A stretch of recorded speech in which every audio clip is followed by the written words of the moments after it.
Bo Ekland, um homem de 39 anos, leva uma vida tranquila em sua cidade escandinava até que um evento inesperado vira seu mundo de cabeça para baixo. Casado com Lisa há 13 anos e com 2 filhos pequenos, Bo acredita que sua vida conjugal é sólida e feliz. No entanto, tudo muda quando, após um dia de tarefas domésticas, ele descobre uma pista inquietante em sua própria casa: um copo sujo e um lençol usado no quarto de hóspedes. Ao investigar, ele encontra evidências de traição que ele jamais imaginaria.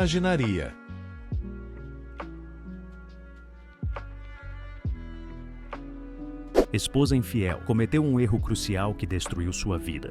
Atualmente, a maioria das pessoas acredita que os celulares ou computadores são as principais ferramentas usadas para descobrir traições, mas essa está longe de ser a verdade por 2 razões simples. Primeiro, os traidores habilidosos sabem como evitar deixar pistas eletrônicas nesses itens. Segundo, um marido ou esposa comum geralmente não suspeita de traição por parte do cônjuge e, portanto, nunca tem motivo para procurar evidências inexistentes. Sei disso com certeza porque fui um desses maridos ligeiramente ingênuos e humilhados, que pensava que minha bela esposa, Lisa, jamais me trairia. Mas a dura verdade é que eu estava totalmente errado e devia estar vivendo com algum tipo de viseira na cabeça, porque nunca percebi ou suspeitei do menor sinal de problemas em nosso casamento. Sou Bo Ekland, um homem de 39 anos da Escandinávia, trabalhando com planejamento e administração em uma empresa líder local de construção em nossa região. Lisa tem 37 anos e trabalha no setor de contabilidade de uma fábrica de máquinas. Casamos-nos há 13 anos e temos um filho de 9 anos e uma filha de 7. Até aquela terrível sexta-feira, quando uma simples coincidência transformou tudo em um caos total, eu, o idiota ingênuo, pensava que Lisa e eu tínhamos um bom casamento. Meus problemas começaram no sábado anterior, quando precisei passar algumas horas no trabalho resolvendo problemas urgentes e tirei a sexta-feira seguinte de folga como compensação. É claro que Lisa me deu uma longa lista de tarefas domésticas para me manter ocupado naquele dia, mas, depois que as crianças saíram para a escola, ignorei a lista dela e decidi que seria uma ideia melhor limpar a casa, já que havíamos convidado 2 famílias para jantar naquela noite. Após aspirar a sala de estar, resolvi limpar os espelhos do meu armário de coquetéis para causar uma boa impressão em nossos amigos naquela noite. Ele geralmente continha 8 garrafas de uísque maltado, de diferentes destilarias da Escócia e 6 taças de cristal. Para minha grande surpresa, percebi que uma das taças havia sido usada, algo que não estava assim 2 dias antes, quando substituí uma lâmpada queimada no armário. Aquilo era um mistério, porque eu nunca deixava taças sujas naquele armário. Era óbvio que alguém tinha estado em minha casa e bebido meu uísque no dia anterior. Lisa e eu havíamos saído de casa no mesmo horário naquela manhã, e eu tinha chegado em casa antes dela. Portanto, alguém deve ter bebido aquele uísque durante o dia, enquanto ambos estávamos no trabalho. Mas ninguém invade uma casa para beber um copo de uísque, então precisava haver outra explicação. Primeiro, verifiquei portas, janelas e fechaduras em busca de sinais de arrombamento. Depois, chequei todos os nossos objetos de valor, mas nada parecia estranho ou estava faltando. A próxima possibilidade que me ocorreu foi que Lisa havia passado em casa por um curto período junto com alguém, mas era estranho que ela não tivesse mencionado isso para mim. A menos, é claro, que eu não devesse saber nada a respeito. A ideia de não deveria saber me atingiu como um raio. Entrei no quarto para procurar pistas, mas não encontrei nada ali. O próximo passo foi procurar no quarto de hóspedes, onde fiquei surpreso ao descobrir que o travesseiro e os lençóis na cama estavam levemente usados. Isso era muito estranho, porque fazia meses que a irmã de Lisa havia dormido 2 noites lá. Um exame mais detalhado revelou alguns fios de cabelo longos e castanho escuros no travesseiro e uma pequena mancha seca no meio do lençol. Troquei o lençol e a fronha usados. Cortei a parte da mancha do lençol antigo e joguei o restante em um saco de lixo. Peguei minha lupa para comparar o cabelo encontrado no quarto de hóspedes com um fio de cabelo da escova de Lisa. Não havia dúvida. Eram iguais. A irmã de Lisa é loira, então não poderia ser dela. Ficou claro que alguém havia tido intimidade naquela cama no dia anterior. E com o cabelo de Lisa no travesseiro, era óbvio que ela estava envolvida. Por causa do horário de academia dela na noite anterior, ela não teve chance de arrumar a cama sem levantar suspeitas. Mas acho que ela não estava muito preocupada, já que eu nunca verificava nada no quarto de hóspedes. Se não fosse por aquele copo sujo, eu ainda seria um marido feliz. Lisa nunca deixou um copo sujo naquele lugar, então era evidente que o amante tinha tomado aquele uísque sem o conhecimento dela, enquanto esperava por Lisa. É claro que não havia como fingir que tudo estava normal e jantar com nossos amigos. Então, fiz 2 ligações para cancelar o jantar com eles. Depois, escrevi uma mensagem para Lisa e deixei na mesa da cozinha. Lisa, devido a um problema muito sério, cancelei o jantar com nossos amigos e ficarei fora por um tempo. Boa. Lisa não tinha muitas informações sobre o problema, nem sobre onde eu havia ido ou por quanto tempo ficaria fora. Contudo, Lisa não era estúpida e talvez tivesse obtido algumas pistas, pelo menos quando encontrasse o lençol limpo na cama do quarto de hóspedes. Então, reservei um quarto em um hotel popular na costa do Báltico. Arrumei uma mala com algumas roupas e meu laptop, coloquei no carro, tranquei a casa, desliguei meu celular e parti. No hotel, passei algum tempo na academia e na piscina antes de jantar. E depois, fiquei algumas horas no bar. Liguei o celular apenas o tempo suficiente para baixar as mensagens de voz e os textos que Lisa havia me enviado. Ela deixou 4 mensagens de voz e 2 textos pedindo que eu entrasse em contato com ela o mais rápido possível. Não houve uma palavra sequer de arrependimento ou qualquer tentativa de entender por que eu havia saído. Então, não havia razão para que eu ligasse de volta para ela. Passei a maior parte do sábado durante o dia na academia e no spa do hotel. Após o jantar, passei algumas horas no bar, mas não estava com humor para intimidades, mesmo com uma mulher bastante atraente que claramente trabalhava no local e fez sua oferta por razões comerciais. No domingo, era cerca de 18 horas quando cheguei em casa novamente. Assim que entrei, Lisa gritou: "Onde diabos você esteve?" Quando ela me viu, eu respondi calmamente: "Quem é ele?" "Quem?" Ela gritou de volta. "O maldito idiota que você trouxe para esta casa na quinta-feira, para beber meu uísque e ter intimidade com você no quarto de hóspedes." Lisa ficou mais calma antes de perguntar: "Como você pode imaginar uma besteira dessas?" "Ele deixou um copo sujo no meu armário de uísque e suas marcas no lençol do quarto de hóspedes. E você deixou seu cabelo no travesseiro. Se você se recusar a me contar, eu vou testar o DNA do principal suspeito de uma forma ou de outra. Então, é melhor você me dizer agora quem ele é para poupar alguns de seus colegas inocentes de muita humilhação. Você não pode exigir que pessoas inocentes forneçam amostras de DNA e esperar que eles aceitem isso." Ela respondeu: "Eu não posso, mas tenho certeza de que alguns dos meus amigos podem fazer o pedido, e todos os caras inocentes ficarão felizes em cooperar com meus amigos do que resistir ao pedido amigável deles. É problema seu o que acontecerá com o traidor,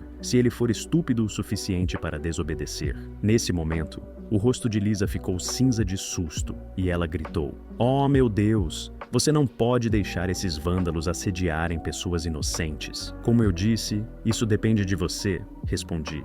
Alguns dos meus amigos da infância, que cresceram em uma das piores áreas da nossa cidade, passam metade do tempo atrás das grades e não se importam com isso, porque para eles é melhor do que ficar desempregados do lado de fora. Lisa sabia que seria muito fácil para eles fazerem esse favor para mim. Ela finalmente disse: "Foi apenas um caso passageiro com Jerry Harrison, que nunca acontecerá novamente. Por favor, me perdoe. Deixe-me explicar, e você não precisa exagerar. Não há razão para exagerar. A única coisa que pretendo fazer é estrangular aquele maldito idiota", gritei. Ela gritou para que eu parasse e voltasse enquanto eu saía. Peguei meu carro e dirigi. Levou cerca de 10 minutos para chegar à casa de Jerry, mas Lisa o havia avisado sobre minhas intenções. A esposa de Jerry, uma mulher bastante atraente chamada Verônica, estava em casa e me contou que Jerry havia recebido um telefonema e saído às pressas. Quando expliquei o motivo da minha visita, Verônica disse: "Obrigada pela informação útil. Se você tiver alguma prova, Jerry estará fora desta casa amanhã sem problemas, porque esta casa é minha propriedade privada."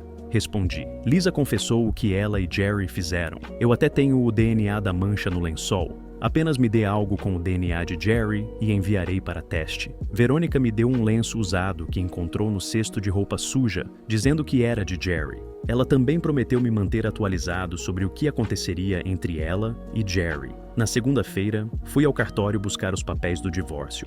Preenchi os detalhes, assinei e pedi que Lisa assinasse, mas ela recusou e começou a chorar histericamente. Mais tarde naquela noite, recebi uma ligação de Verônica. Ela me contou que Jerry havia sido expulso de casa após confessar a traição. Um colega de trabalho dela, bem forte, havia se mudado para a casa para impedir que Jerry tentasse qualquer truque ou voltasse. Lisa não ficou nada feliz quando contei que Jerry estava livre e que ela podia se juntar a ele no dia seguinte, se quisesse. Em vez disso, ela começou a chorar novamente e implorou que eu a perdoasse pelo que chamou de uma estupidez muito lamentada e única. Me disseram que não demorou mais que alguns segundos, com um taser para fazer Jerry cooperar em todas as questões sugeridas. Primeiro, eu liguei para Verônica com as notícias sobre o marido infiel dela, de longa data. Depois, foi a vez de Lisa ouvir a confissão de Jerry, o que a fez assinar os papéis do divórcio sem mais discussões ou explicações sobre o porquê de ela ter feito o que fez. Embora o divórcio fosse esperado como um verdadeiro inferno que machucaria nossos filhos inocentes, eu não encontrei outras alternativas. Não importava o quanto eu tivesse amado e ainda amasse Lisa. As mentiras e a traição dela foram um peso grande demais para mim. 6 meses depois, ainda me sinto uma pilha de merda e minha vida continua uma bagunça. Comprei a nossa casa de volta de Lisa depois de pegar um novo empréstimo no banco, o que, somado ao pagamento de todas as despesas com apenas um salário, teve um efeito terrível na minha economia.